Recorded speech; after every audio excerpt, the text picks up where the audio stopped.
حقیقت یہ ہے کہ ہمارے پاس جو کچھ بھی ہے سب اللہ سبحانہ وتعالیٰ ہی کی طرف سے ہے. جیسے قرآن پاک میں آتا ہے وَمَا بِكُم مِّن نِّعْمَةٍ فَمِنَ اللَّهِ، تمہارے پاس جو بھی نعمت ہے وہ سب کی سب اللہ تعالیٰ کی طرف سے. اگر انسان غور بھی کرے تو بات بھی درست ہے، کیونکہ کون سی چیز ایسی ہے جو ہم نے خود بنائی ہو یا خود اگائی ہو یا خود تیار کی ہو؟ سب کا سب اللہ سبحانہ تعالیٰ ہی کا دیا ہوا ہے. ہم صرف ان کو استعمال کرتے ہیں، اپنی ضرورت کے مطابق ان کو ڈھال لیتے ہیں،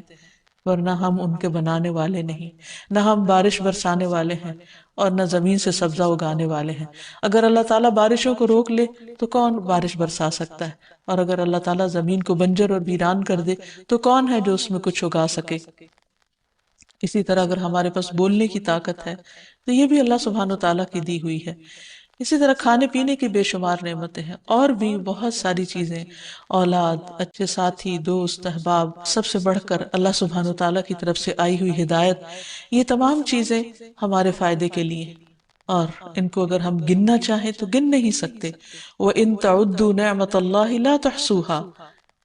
اگر تم اللہ کی نعمتوں کو شمار کرنا چاہو، گننا چاہو تو گن نہیں پاؤ گے، اور یہ ایک بالکل سچی بات ہے. تو ہمیں ان نعمتوں کی قدردانی بھی کرنی چاہیے، ان پر اللہ تعالیٰ کا شکر گزار رہنا چاہیے، اور ان کو صحیح جگہ پر صحیح طور پر استعمال کرنا چاہیے اگر ہم واقعی اللہ تعالیٰ کے شکر گزار بندے بننا چاہتے ہیں. اور اس کے لیے ہم کوشش کے ساتھ ساتھ جب دعا کرتے ہیں تو اللہ تعالیٰ دعاؤں کا سننے والا ہے. تو آئیے دیکھتے ہیں کہ وہ کون سی دعائیں ہیں جو نعمتوں کی حفاظت کے لیے ہمیں سکھائی گئی ہیں، اور اسی طرح وہ کون سے طریقے ہیں کہ جن کے ذریعے نعمتوں کی حفاظت ہوتی ہے اور نعمتیں طویل عرصے تک انسان کے پاس رہتی ہیں اور انسان ایک پرلطف زندگی گزار سکتا ہے. جیسے ہم دیکھتے ہیں کہ ایک مرتبہ اکرمہ بن نبی جہل نے، جب نبی صلی اللہ علیہ وسلم نے مکہ فتح کر لیا اور وہ بھاگ گیا وہاں سے اور جا کر کشتی میں سوار ہو گیا، اور جب کشتی ڈوبنے لگی تو کشتی کے مالک نے کہا کہ اب تمہارے بت تمہیں نہیں بچا سکتے، صرف ایک اللہ کو پکارو، وہی تمہاری مشکل آسان کرے گا. تو اس وقت اکرمہ کی آنکھیں کھل گئی کہ اگر اس وقت صرف ایک اللہ کو پکارنا ہے تو یہی وہ بات ہے کہ جو محمد ہمیں اتنے عرصے سے بتا رہے ہیں اور ہماری سمجھ میں نہیں آ رہی. تو بہرحال انہوں نے اس وقت اللہ تعالیٰ سے عہد کیا کہ اگر آج میں یہاں سے زندہ بچ نکلا تو میں محمد صلی اللہ علیہ وسلم کے پاس حاضر ہو کر اسلام قبول کر لوں گا. تو بہرحال انہوں نے اپنا عہد پورا کیا اور پھر اسلام کی بہت ساری خدمت بھی کی. تو اس میں ہم دیکھتے ہیں کہ انہوں نے ایک مرتبہ سچے دل سے اللہ تعالیٰ کو پکارا تھا اور ان کی پکار سن لی گئی، دعا قبول ہو گئی، اور ایک بہت بڑے طوفان سے وہ بچ نکلے. تو اسی طرح ہم میں سے ہر شخص کو اپنی زندگی میں ضرور اس بات کا تجربہ ہوتا ہے کہ وہ کہیں نہ کہیں مشکل میں مبتلا ہوتا ہے اور پھر اللہ تعالیٰ کو پکارتا ہے اور اللہ تعالیٰ اس کی پکار سنتے ہیں. یہ الگ بات ہے کہ بعض اوقات جب ہمیں اللہ تعالیٰ نعمت سے نوازتے ہیں تو ہم پھر پلٹ جاتے ہیں اپنی ہی دنیا میں اور اللہ تعالیٰ کو بھول جاتے ہیں. تو اللہ تعالیٰ کو بھولنے کی بجائے اس کا ذکر اور اس کا شکر ادا کرتے رہنا چاہیے، اور خصوصاً جب ہم دعا کر رہے ہوں تو ساتھ ساتھ اللہ تعالیٰ کی تعریف بھی کرتے جائیں. الحمدللہ، اللہ اکبر، لا الہ الا اللہ، جو بھی کلمات دل سے نکلے اللہ کی تعریف کے انہی کو پڑھ لینا چاہیے. اور اگر عربی زبان میں نہ بھی یاد ہو تو اپنی زبان میں جو بھی ہم بولتے ہیں اور جس میں ہم اپنے آپ کو زیادہ بہتر طور پر سمجھتے ہیں کہ ہم اللہ تعالیٰ کو پکار سکتے ہیں، اس زبان میں اللہ تعالیٰ کو پکاریں اور پھر محمد صلی اللہ علیہ وسلم پر درود شریف پڑھیں. تو انشاءاللہ اللہ سبحانہ وتعالیٰ دعائیں سنے گا.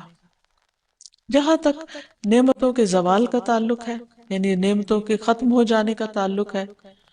تو یہ دراصل انسان کا ایک امتحان بھی ہے اور اس کے ساتھ ساتھ بعض اوقات عذاب بھی. جہاں تک یہ اللہ تعالیٰ کی طرف سے بندے کے لیے آزمائش ہے تو اس بارے میں رسول اللہ صلی اللہ علیہ وسلم نے فرمایا، اللہ تعالیٰ فرماتا ہے جب میں کسی مومن بندے کی محبوب چیز دنیا والوں میں سے اٹھا لیتا ہوں پھر وہ ثواب کی نیت سے صبر کرتا ہے تو اس کا بدلہ جنت ہے. یعنی اللہ تعالیٰ بندے کو بڑا مقام دینا چاہتے ہیں تو اسے دنیا کی کسی نعمت سے محروم کر دیتے ہیں، لیکن اس وقت ضروری ہے کہ بندہ اللہ تعالیٰ کے فیصلے پر راضی ہو جائے، اس کی رضا پہ راضی ہو جائے. تو جو راضی ہوتا ہے اللہ تعالیٰ اس سے راضی ہو جاتا ہے، اور جس سے راضی ہو جائے رب، اس کے لیے پھر جنت ہی جنت ہے. پھر اسی طرح یہ ہے کہ بعض اوقات انسان کو ملنے والی نعمتیں جب لے لی جاتی ہیں تو وہ اس کے گناہوں کا کفارہ بن جاتی ہیں، کیونکہ بعض اوقات ہم اللہ تعالیٰ کی نعمتیں پا کر وہ شکر ادا نہیں کر رہے ہوتے یا اطاعت نہیں کر رہے ہوتے، تو اللہ تعالیٰ پھر وہ نعمت واپس لے لیتا ہے تاکہ بندہ ہوش میں آئے اور اللہ تعالیٰ کی عبادت کی طرف راغب ہو، جس کے لیے اللہ تعالیٰ نے انسان کو پیدا کیا ہے۔ پھر اسی طرح یہ ہے کہ بعض آزمائشوں پر صبر بہت بڑے اجر کا باعث بنتا ہے، جو عام طور پر انسان نہیں کر سکتا یا عام طور پر اتنا بڑا اجر حاصل نہیں کر سکتا۔ رسول اللہ صلی اللہ علیہ وسلم سے طاعون کے متعلق پوچھا گیا تو آپ نے بتایا کہ یہ ایک عذاب تھا جو اللہ جس پر چاہتا تھا بھیج دیتا تھا، لیکن اس امت کے مسلمانوں پر اللہ نے اسے رحمت بنا دیا۔ اب جو شخص طاعون کی بیماری میں مبتلا ہو اور اس شہر میں ثواب کی نیت سے صبر کرتے ہوئے رکا رہے اور یقین رکھتا ہو کہ اسے صرف وہی مصیبت آ سکتی ہے جو اللہ تعالیٰ نے اس کے لیے لکھ دی ہے، تو اسے شہید کے برابر اجر ملے گا۔ پھر اسی طرح ایمان والوں کے لیے، صبر کرنے والوں کے لیے نعمتوں کا جانا، تکلیفوں کا آنا، بیماریوں کا آنا، جہاں بہت بڑے اجر اور ثواب کی بات ہے، وہاں اللہ کے نافرمانوں کے لیے یہ عذاب بھی ہے، کیونکہ فرق یہیں سے پتہ چلے گا کہ کون سی مصیبت کس کے لیے رحمت ہے اور کس کے لیے عذاب ہے، کہ جو آزمائش میں پڑنے کے بعد اللہ تعالیٰ کے قریب ہو جائے، اللہ تعالیٰ کی طرف جھک جائے، اللہ سے دعائیں مانگنے لگے، اپنے اعمال کی اصلاح کر لے، اس کے لیے آزمائش ایک نعمت ہے، یعنی اس کے لیے نعمت کا جانا بھی ایک نعمت ہے۔ اور جو شخص نعمت کے جانے پر، آزمائش کے آنے پر اللہ تعالیٰ سے ناراض ہو جائے اور اپنے رویے میں کوئی تبدیلی نہ کرے، اپنے اعمال کی کچھ اصلاح نہ کرے، تو وہ اس کے لیے عذاب ہی عذاب ہے۔ جیسا کہ ہم دیکھتے ہیں کہ آل فرعون کو اللہ تعالیٰ نے مختلف طریقے سے آزمایا۔ ارشاد باری تعالیٰ ہے وَلَقَدْ أَخَذْنَا آلَ فِرْعَوْنَ بِالسِّنِينَ وَنَقْصٍ مِّنَ الثَّمَرَاتِ لَعَلَّهُمْ يَذَّكَّرُونَ، پھر ہم نے آل فرعون کو کئی سال تک قحط اور پیداوار کی کمی میں مبتلا رکھا تاکہ وہ نصیحت پکڑے، لیکن کیا ہوا؟ انہوں نے نصیحت نہیں پکڑی، وہ ایمان نہیں لائے، تو یہ آزمائشیں ان سب کے لیے ایک عذاب تھیں۔ پھر یہاں ایک سوال یہ بھی پیدا ہوتا ہے کہ نعمتوں کا زوال ہوتا کیوں ہے؟ یعنی آزمائش عذاب تو اپنی جگہ، لیکن نعمتیں کیوں چلی جاتی ہیں؟ اس میں انسان کا کیا ہاتھ ہوتا ہے؟ تو سب سے پہلی چیز یہ کہ انسان جب کسی نعمت کی قدر نہیں کرتا یا اس پر شکر گزار نہیں ہوتا تو وہ نعمت اس سے چلی جاتی ہے۔ قرآن مجید میں اللہ تعالیٰ فرماتے ہیں أَلَمْ تَرَ إِلَى الَّذِينَ بَدَّلُوا نِعْمَةَ اللَّهِ كُفْرًا وَأَحَلُّوا قَوْمَهُمْ دَارَ الْبَوَارِ، کیا تو نے ان لوگوں کی طرف نہیں دیکھا جنہوں نے اللہ کی نعمت کو ناشکری سے بدل دیا اور اپنی قوم کو ہلاکت کے گھر میں لا اتارا؟ یعنی جب کوئی قوم ناشکری کرتی ہے تو اس سے نعمتوں کا زوال ہو جاتا ہے۔ ایک اور جگہ پر بھی آتا ہے